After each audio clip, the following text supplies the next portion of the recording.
তোমাকে আমি ভালোবেসেছিলাম, তুমিও হয়তো আমাকে ভালোবেসেছিলে, কিন্তু দেখো তুমি আমাকে ছাড়া পৃথিবীর সকল নারীকে মূল্যায়ন দিয়েছ, মর্যাদা দিয়েছ, তাদের নিজ স্থানে রেখেছ, কেবলমাত্র আমি ছাড়া।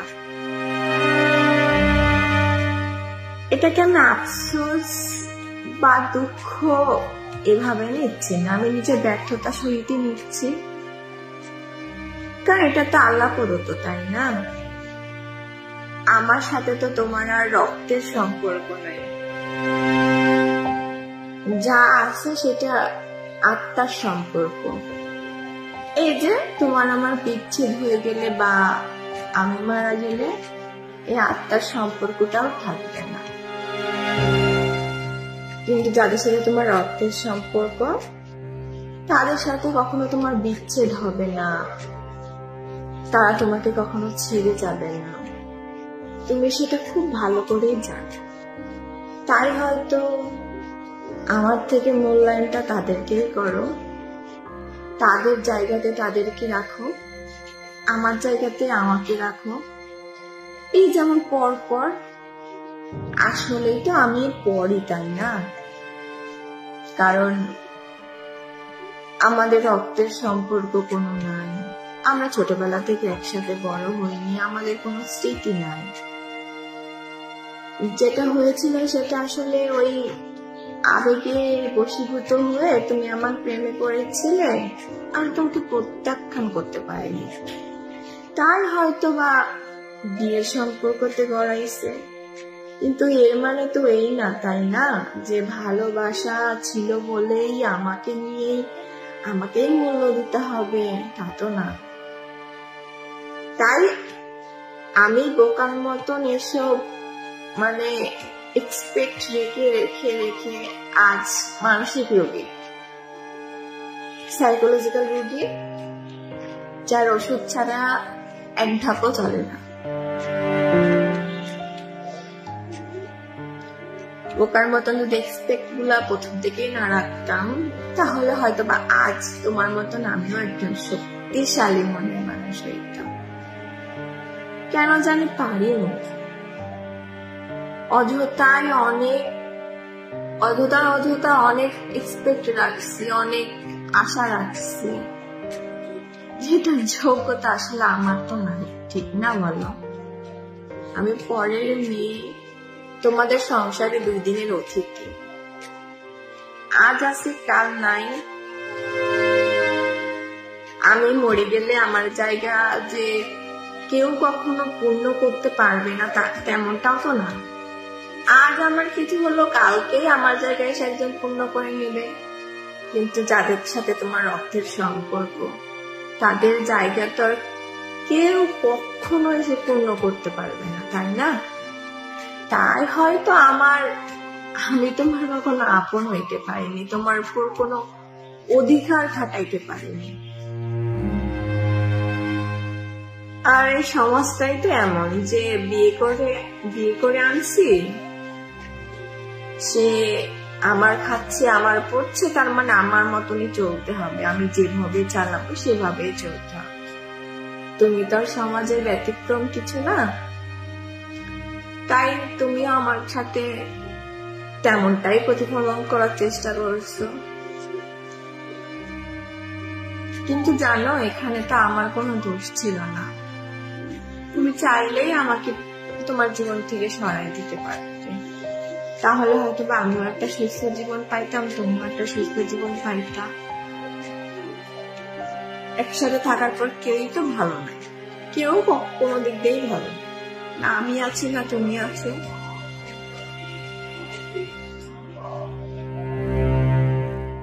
এসব আসলে না, এসবে আমার কোনো আফসোস, দুঃখ, কষ্ট কিচ্ছু নাই, যা আছে অপমান বোধ, অসম্মান বোধ, এই যে আর নিজের প্রতি ঘৃণা, আর এই যে বারবার হেরে যায়, এই যে ব্যর্থ হয়ে যায়, এই যে পরাজয়, তার ব্যর্থতা, মানে এটার একটা মানসিক যন্ত্রণা। এছাড়া কিচ্ছু নেই। খুব শান্ত মস্তিষ্কে ঘুমিয়ে যেতে চাই, আমি সকল কিছু ভুলে যেতে চাই, আমি মনে করতে চাই না কিছু, আমার কাছে কারো মূল্য নেই, আমি পর। আল্লাহ হয়তোবা ভুল ঠিক বলছিল যে হইল পৃথিবীর সব থেকে দামি সম্পর্ক, মূল্যবান সম্পর্ক হলো স্বামী স্ত্রী, কিন্তু এই 2024 সালে এসে এই সমাজের মধ্যে এটা ভুল, এটা মিথ্যা। স্বামী স্ত্রীর সম্পর্ক ছাড়া সব সম্পর্কের অনেক মর্যাদা, অনেক মূল্য রয়েছে, শুধু স্বামী স্ত্রীর সম্পর্ক বলতে না কোনো মূল্য নেই। মেনে নিয়েছে, মানতে শিখে নিয়েছে, ভালো আছে। শুধু আমার কষ্টটা আমি নিজেকে সামলাইতে চাই। তোমাদের কথাগুলোতে যখন আমার কান্নাটা গলাতে বসে যায়, চেপে যায়, যখন আমি কান্নাটা চোখ দিয়ে বের হতে পারি না, গলাতে আটকে যায়, সে কাঁটাটা না বুক এবং গলাতে দুটাতেই অনেক খোঁচা মারে। মনে হয় চোখ দিয়ে যদি অঝরে পানি পড়তো তাহলে হয়তো বা গলার আটকে যাওয়া কান্নাটা, কষ্টটা কমে যাইত। ভালো আছে, অনেক ভালো আছে। তোমার সাথে দেখা না হলে আমি হয়তোবা পৃথিবী সম্পর্কে, রক্ত সম্পর্কে এত কিছু জানতামই না। যদি জানতাম তাহলে হয়তোবা নিজের মা বাবাকে ফেলে, নিজের রক্তের সবাইকে ফেলে তোমার হাত ধরতাম না, সত্যিই ধরতাম না। তুমি যেমন তোমার রক্তের সম্পর্কের হাতটা ধরে তুমি আমাকে ছেড়ে দিবে যে কোনো সময়ে, যে মানে কোনো কারণ ছাড়াই। আমি তো পারি না। আমি যখন আমার রক্তের সম্পর্কের মূল্য দিতে পারিনি, তুমি কেন আমার মূল্য দিবে, তাই না? যা হচ্ছে আমার সাথে বেশ যাচ্ছে, প্রাপ্য আমি এটা আমি। নমস্কার বন্ধুরা, আমি একটা ভিডিও নিয়ে আসলাম অনেকদিন পর। তো আমি আমার এই চ্যানেলে অনেকদিন পর একটা করে ভিডিও আনি। হ্যাঁ, আনলে প্রতিদিনই আনা যায়, তো সেইভাবে সময় হয়ে ওঠে না। ভিডিও করতে গেলে ভিডিও তো দেখতে হয়। ভিডিও দেখি না তা নয়, তবে যখন আমার মনে হয় যে এটা নিয়ে বলা উচিত, এটা নিয়ে বলা দরকার, বলতে ইচ্ছে করে। আমি কোনো ঝুট ঝামেলায় যেতে চাই না। সত্যি কথা বলতে আমার ব্লগ চ্যানেল রয়েছে, আর আমি সারাদিন যা করি না করি সেটাই আমি সবার সামনে তুলে ধরার চেষ্টা করি, সেটা দিয়ে আমি এগিয়ে যেতে চাই। কিন্তু কিছু মানে বেঙ্গলি কমিউনিটি যা চলছে এখন, কিছু ভিউয়ার্স মানে এদের একদমই অল্পতে হয় না। যখনই তারা 30 থেকে 35-এ, আমাদের ভিউ হচ্ছে 15টা 20টা, আর তাদের 30,000 40,000 ভিউতে তাদের হচ্ছে না। যখনই 30,000 40,000 ভিউজ আসছে তখনই তারা নাকে কানতে শুরু করছে, তখনই তারা ওদের লাখ ভিউজ চায়, লাখের উপরে ভিউজ চায়, লাখের উপরে কামাতে চায়। যে আর কারা চায় এগুলা? যারা হয়তো যাদের ক্ষমতায় মাসখালি 5,000 6,000 টাকা ইনকাম করার সামর্থ্য, মানে তারাই এগুলা করছে। যখনই দেখছে যে মানে একেবারে কম হয়ে যাচ্ছে, মানে ওই 30 35 20 এরকম, এটা ওদের কাছে কোনো মানে ভিউজই নাই। এটা তখনই নিজেদের সংসারের মধ্যে ইচ্ছাকৃত গন্ডগোল বাঁধিয়ে দিচ্ছে, ইচ্ছাকৃত নানান রকম মানে নিজেদের কেচ্ছা কাহিনী তুলে ধরছে। এই দেখেন 3টে 4টে পরিবার আছে, এরা এটাই করছে, পরিবারের কেচ্ছা ঘাটছে আর সেটাই মানে তুলে ধরছে। তো কি আর বলবো, ওই জন্য এই চ্যানেলটা আমার খোলা। আর সেসব তাদেরকে নিয়ে আমি বলতেই পারি। ঝুট ঝামেলায় যেতে চাই না, এটা হচ্ছে আমার কথা। আর ঝুট ঝামেলায় যেতে চাই না বলেই আমি এইগুলার ভিতরে ওদেরকে নিয়ে খুব একটা বলতে চাই না। বলতে চাইলেও সেইভাবে বলি। তো যাই হোক, আমি আর সবচেয়ে আগে বলি, ক্যামেরার সামনে আসতে হলে একেবারে যাতা করে তো আসা যায় না, ওই জন্য চুল টুল আসছে একটু আসলাম। তো আমি একেবারেই ভিন্ন একটা জিনিস নিয়ে এসেছি বলতে। জানি না কে শুনবে, কজন শুনবে। এই চ্যানেলের ভিউ হচ্ছে আমার 2 জন কি 1 জন। যাই হোক, মানে আমার মুখ দেখে কেউ আসে না। যদি যারা এই কথাগুলো যাদের মানে যেসব ক্রিয়েটারদের জন্য বলছি উদ্দেশ্যে, তাদের মুখ আমি দেখাই তবেই আসে। তবে হঠাৎ করে আজকে সকালেই একটা ভিডিও, একটা আমাদেরই মানে একজন কন্ট্রোভার্সি দিদির কাছে একটা ভিডিও আমি শুনছিলাম, ওর কথাগুলা। তো ওর ভিডিও আমি দেখি, মোটামুটি আমি দেখি ওর ভিডিও। তো কথাগুলো বলছিল, আমি কথাগুলা মানে শুনছিলাম কিন্তু বুঝতে পারছিলাম না কাকে বলছে, কেন বলছে, কি জন্যে বলছে, কিছুই বুঝতে পারছিলাম না। তো পরে ওর কথার থেকে মানে একটা নাম পেলাম, সেই নাম নিয়ে একটা সার্চ করলাম। তো সেই সার্চ অনুযায়ী তারপরে সেটা আসলো, ভিডিওটা আসলো, আমি দেখলাম। তবে আমাদের মানে ভিডিওটা করেছে ওই মেয়েটা কোনো ইউটিউব চ্যানেল ছিল না, আমার মনে হলো না। ও ফেসবুকে সবাই লাইভ করতে পারে, লাইভে আসতে পারে। মানে ফেসবুক পেজ বানালে পেজ থেকে তো আসতে পারে, এমনিতেও সরাসরি ফেসবুকে আসা যায়। তো সে দুটো ভিডিও আমি দেখলাম। একটা ভিডিও এমনি ভিডিও অন্যদিন করেছিল মনে হয়, সেটা ভাইরাল হয়েছে। আর একটা ভিডিও ওর মৃত্যুর 20 সেকেন্ড আগে বললো, মানে ভিডিওটা করেই ও সুইসাইডটা করেছে। আমার যেটা মনে হলো সেটাও মানে থাক, আর বলছি না। মেয়েটা খুব সুন্দর, আমার কাছে ভালো লাগলো। আমার কাছে না, সবার কাছেই ভালো লাগবে। আর এরকম একটা মেয়েকে কি করে ভালো না বেসে থাকা যায়?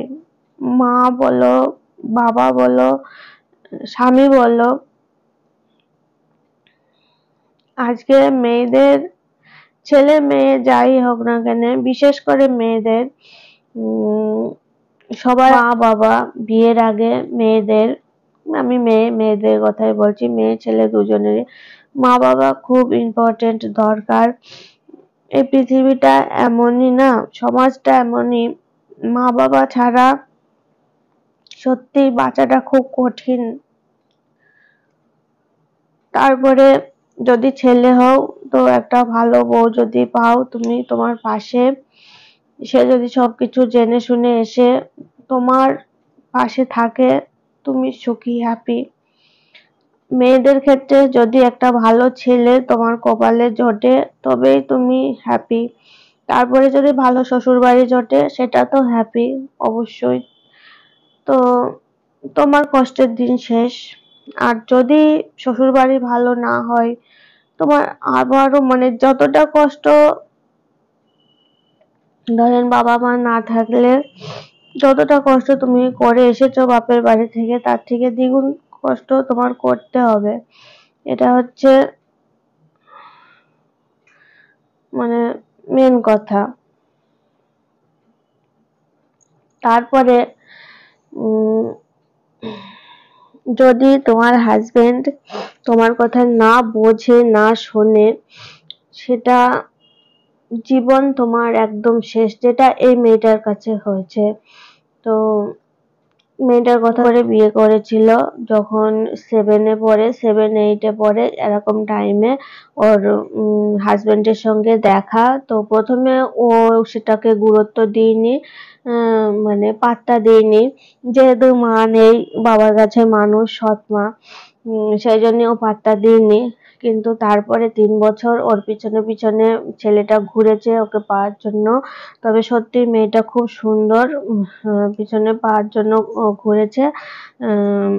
তারপরে ও একটা কথা বলল যে ছেলেটা নাকি এই কথা বলেছিল যে আমি তোমাকে ভালোবাসি, কিন্তু সবার আগে আমার মাকে ভালোবাসি, তারপরে তোমাকে। তখন ওদের মেয়েটা মানে প্রেম করার জন্য হ্যাঁ বলিনি, সেই সময় আগেই ও বলেছিল। কিছু কিছু কথা মেয়েদের না মানে এই জায়গায় লাগে যে এই ছেলেটা এরকম, তাহলে আমাকে হয়তো ভালোবাসবে। যারা ভালোবাসার কাঙাল তারাই এটা বোঝে। যারা ভালোবাসা ছোট থেকে পেয়ে এসেছে, আদরে মানুষ হয়েছে, তারা এগুলা বুঝবে না। তো যাই হোক, বলতে গিয়ে আমার গলা ভারী হয়ে আসছে, বলতে পারছি না। মানে আমার খুব কষ্ট লেগেছে মেয়েটাকে দেখে, কারণ অনেক কিছুই আমার সঙ্গে মেলে ওর। তবে যদি ওর স্বামীটা ভালো হতো, ওকে সাপোর্ট করতো, ভালোবাসা দিত, ও আজকে পৃথিবী ছেড়ে যেত না, প্রথম পয়েন্ট।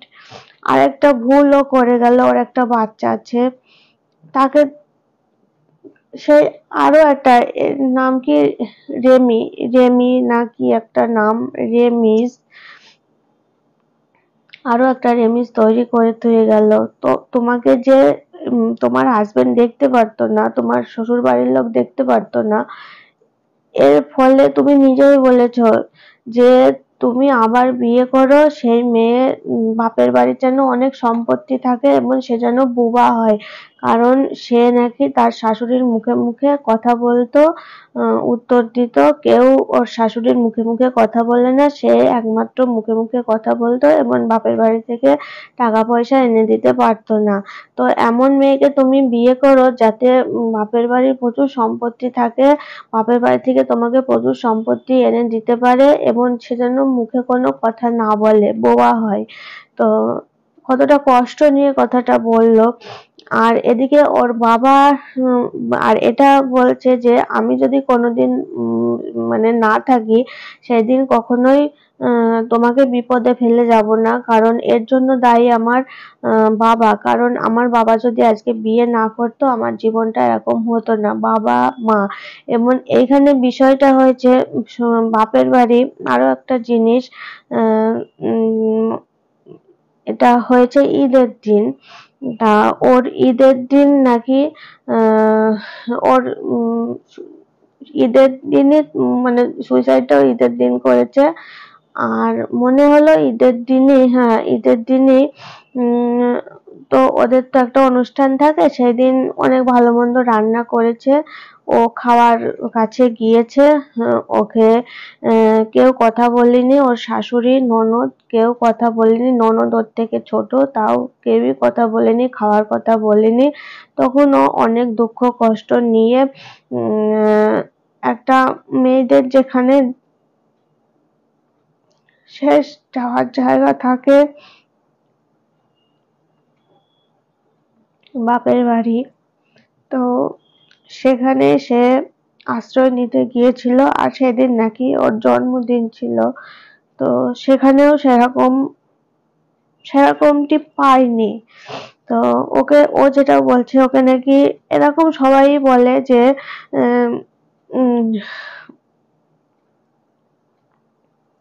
কিরকম মানে তুমি কিরকম মেয়ে, তোমার কেউই পছন্দ করে না, কেউই দেখতে পারে না, কেউ তোমার পাশে নেই, এরকম বলে। তো এটা সবাই পাড়ার লোক আর প্রতিবেশী সবাই নাকি বলে। কিন্তু যখন ওর বাবা, ও এটা বলছে, আমি ওর কথাটা বলছি, যখন ওর বাবা মা বলেছে, বাবা মা বলতে সৎ মা, আপাতত ওর বাবার কাছে আছে ওর সৎ মা। ওর নিজের মা ওর বাবার থেকে সেপারেট হয়ে গেছে এবং সেও অন্য জায়গায় বিয়ে করেছে। এবার সবাই তো সমান নাই, সে তো থাকতে পারতো মেয়েটাকে নিয়ে, থাকেনি। আর এখানে এর বাবা, ওর মা, নিজের মাটা থাকা অবস্থায় একে বিয়ে করে নিয়ে এসেছিল। আর এরও দুটো মনে হয় ছেলে আছে। যাই হোক, তারা সেই ছেলেগুলা ওর মার কথা অনুযায়ী, মানে সৎ মার যে দ্বিতীয় ছোট মা বলছে, ছোট মার কথা অনুযায়ী এর ছেলেরা দিদিকে খুবই ভালোবাসে। তো এখন যেটা বলছে কি সত্যি কি সেটা ভেতরের খবর কেউ আমরা জানতে পারবো না ওইভাবে। আর এখন মারা গেছে, যে মারা যায় যখন তখন সবার কাছে সে ভালো হয়, থাকতে পেরেও কারোর কাছে ভালো হয় না।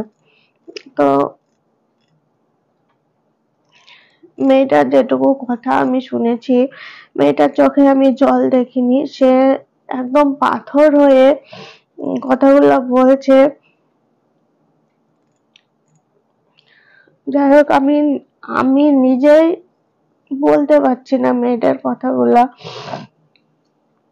তো অনেক ওষুধ দেখালো, যে এই ওষুধগুলা প্রত্যেকটা ওষুধ ডিপ্রেশন, টেনশন এসবের ওষুধ। তো সে এটাই বলছে এখন আর এই ওষুধগুলাই কাজ হয় না, এতটা ডিপ্রেশনে সে গিয়েছে। তো খুব খারাপ লাগলো। বাবা মানে মা না থাকলে বাবার তাওই, আর বাবা তো তাও মেয়েকে রেখেছে, মাটা খোঁজও নেয় না নিজের মার কথা তো কিছুই বললো না।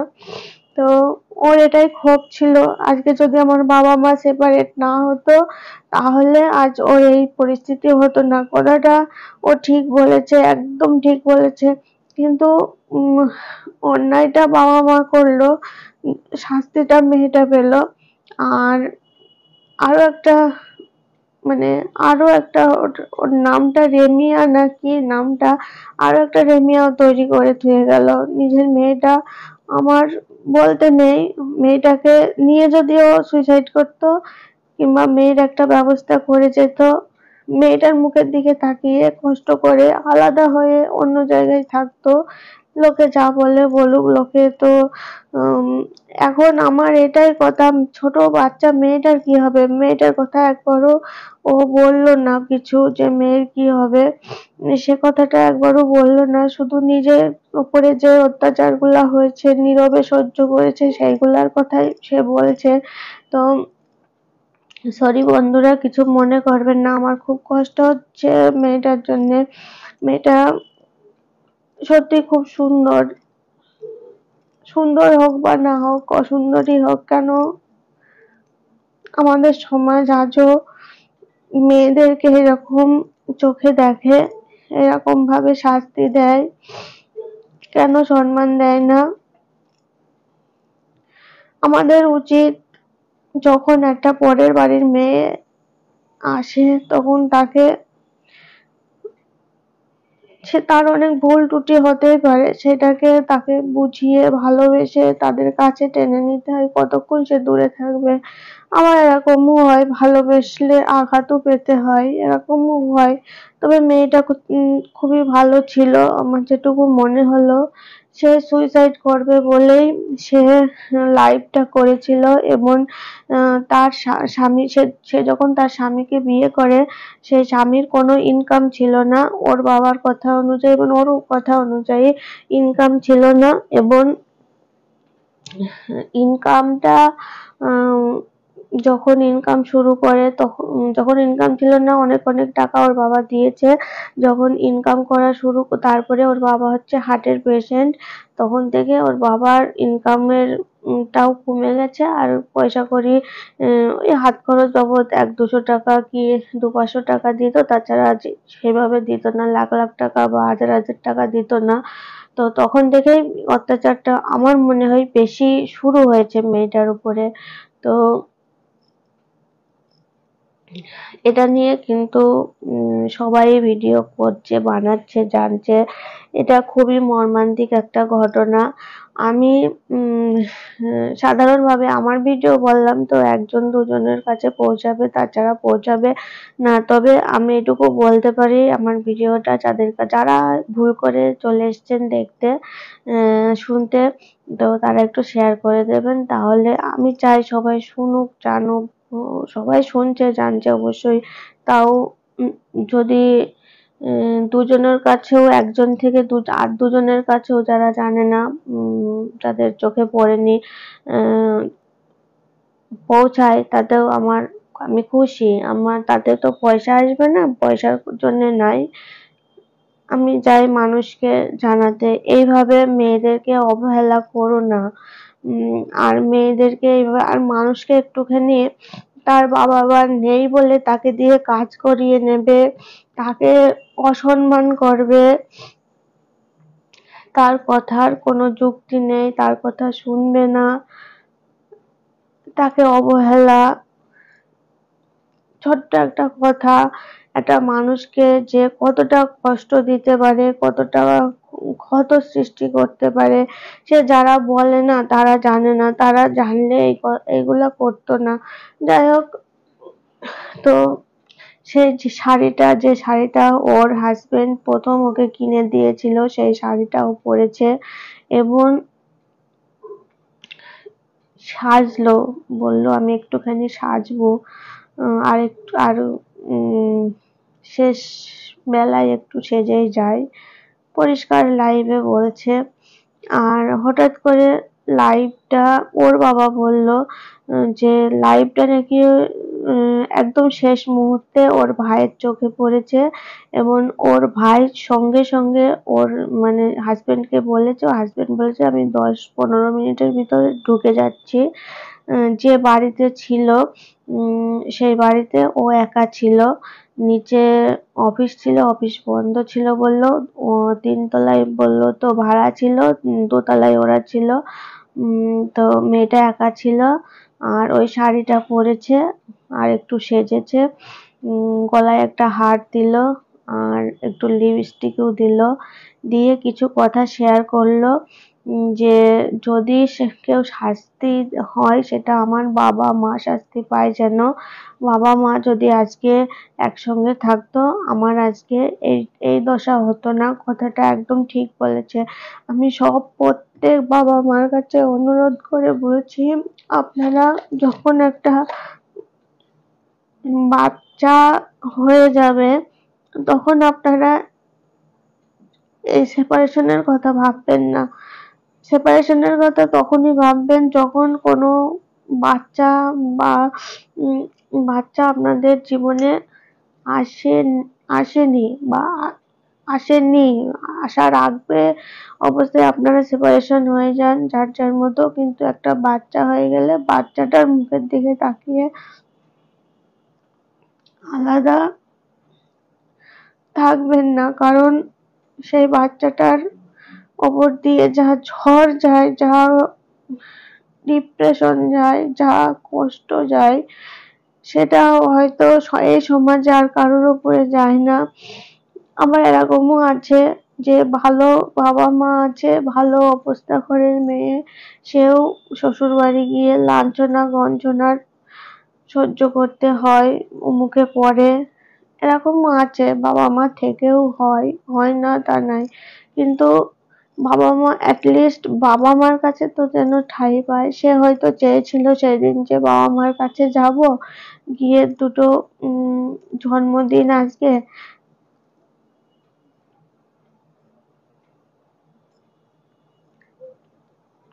বাবা মার কাছে জন্মদিনের একটু আদর আপ্যায়ন শেখা, তারপরে ঈদ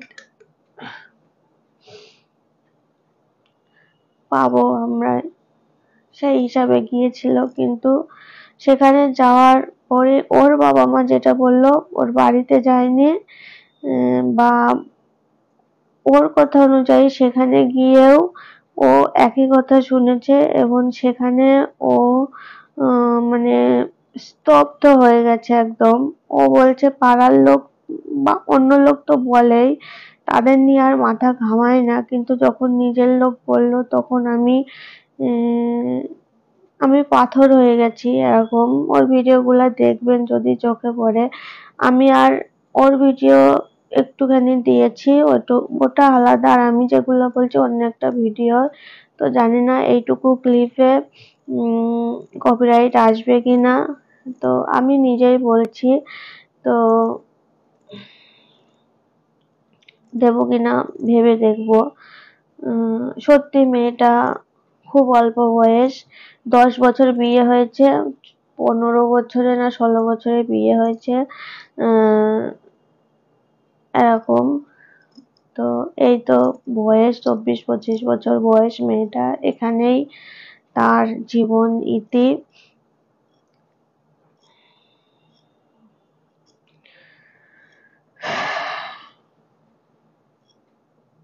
আমার কথা আর কে শুনবে, কজনের কাছে যাবে?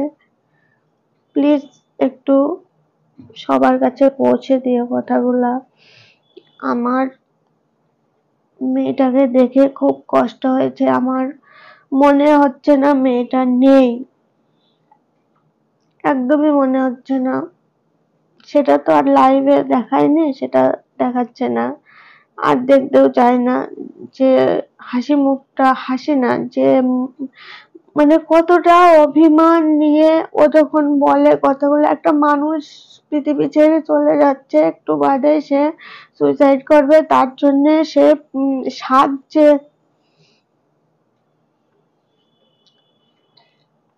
আমার চোখে জল আসছে। সে আমি যেরকম ভাবে ভিডিওটা করছি, প্লিজ ক্ষমা করে দেবেন, এটুকু ও করছে না। নর্মাল ভাবে ভিডিও বানাচ্ছে, নর্মাল ভাবে কথা।